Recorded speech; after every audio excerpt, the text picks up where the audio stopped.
From zero recoil to zero super energy, here are 12 Destiny 2 things that you might not know. Have you ever used an invisibility smoke bomb, or a well of radiance, or a phoenix dive? Well then, you might want to know that there's an animation canceling glitch that can get these to happen just a little bit faster.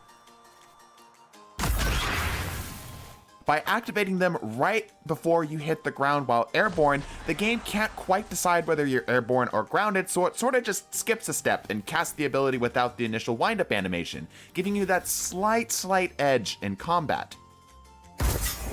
You probably know that damaging enemies with the fighting line increases its reload speed, but what isn't immediately obvious is that it also applies to any enemy objects as well. This includes ice walls, barricades, grenades,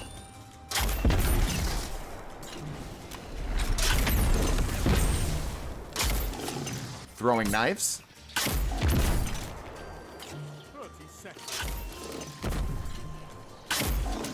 and even special items like Child of the Old Gods or Bleak Watcher turrets. We tried this with lasting impression rockets, but they seem to be coded differently than the others because it didn't work. But hey, the next time your opponent starts playing Fortnite with stasis crystals and barricades, grab a fighting line and ruin their day.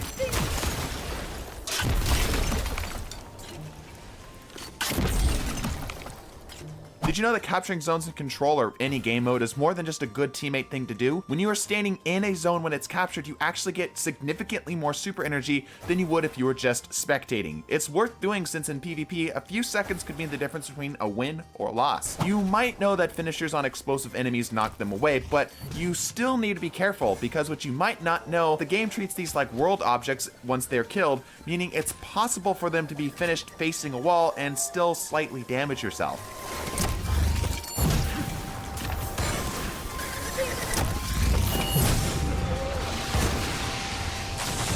There's a myth going around that holding forward in a sparrow or backwards in a sparrow can actually control the falling speed of your sparrow. But the truth is that you fall at the same speed. But what matters is that the front of your sparrow, for whatever reason, doesn't count when taking fall damage, meaning you can use the nose of your sparrow to slightly break your fall, or better yet, just press the lateral dodge button right before you impact and you'll be perfectly safe. Did you know that all basic class ability animations are standardized? For example, it may look like the Empowering Rift is slightly faster than the Healing Rift, but they actually both will cast at about the same time.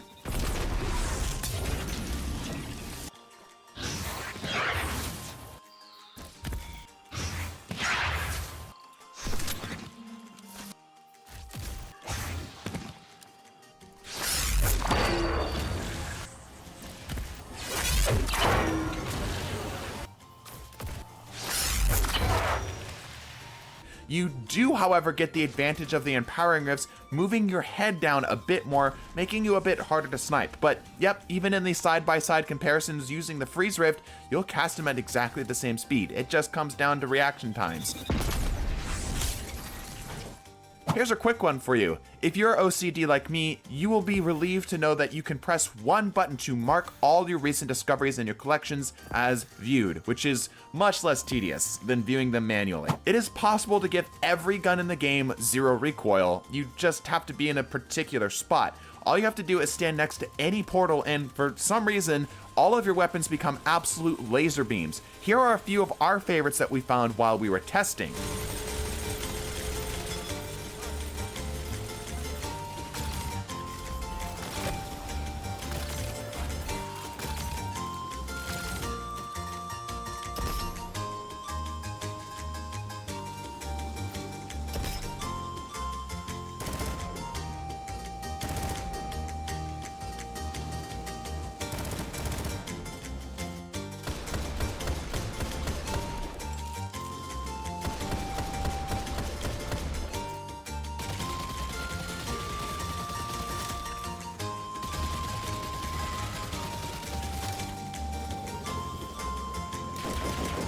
My friends here aren't playing whack-a-mole, they're showing off that you can slightly control how high you jump by how long you press the jump button. The longer you press it, the higher you will jump with just your basic jump. And you can even tell just by looking at them who I'm telling to short hop and who I'm telling to full hop just by looking at the screen.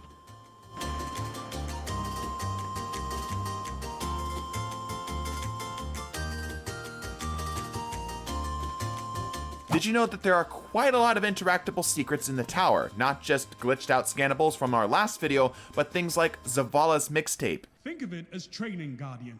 You can only get stronger from this. Yeah, I almost feel bad for showing you this.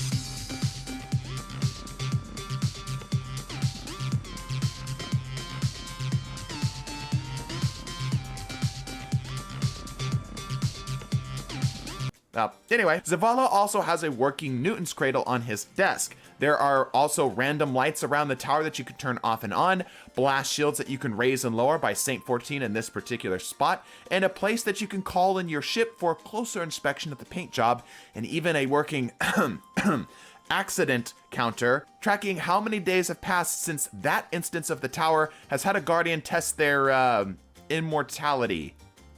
If you're a Void Warlock using the Chaos Accelerant aspect, make sure you don't ever hold your charge grenades for too long, because as strange as it sounds, holding your grenade will almost completely prevent you from gaining super energy.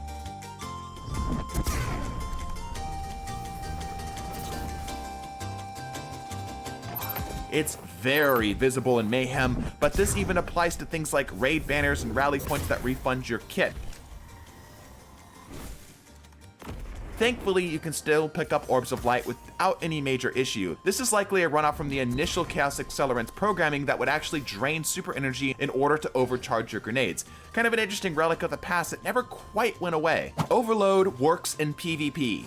Well, kind of. You see, Overload doesn't prevent health regeneration, but it does significantly slow down both your ability regen and your super regen.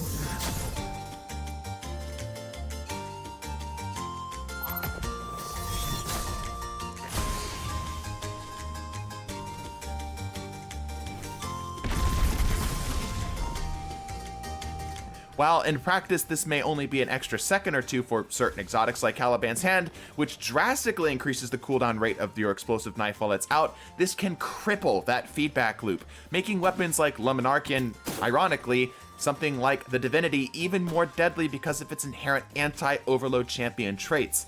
At least it doesn't prevent instant regen effects like Gambler's Dodge or other effects that give you a chunk rather than a slow burn. That's all I've got. If you liked this video, be sure to press that like and subscribe button. Check out this video here for more content that pushes the limits of Destiny knowledge. Bless your faces, and deuces.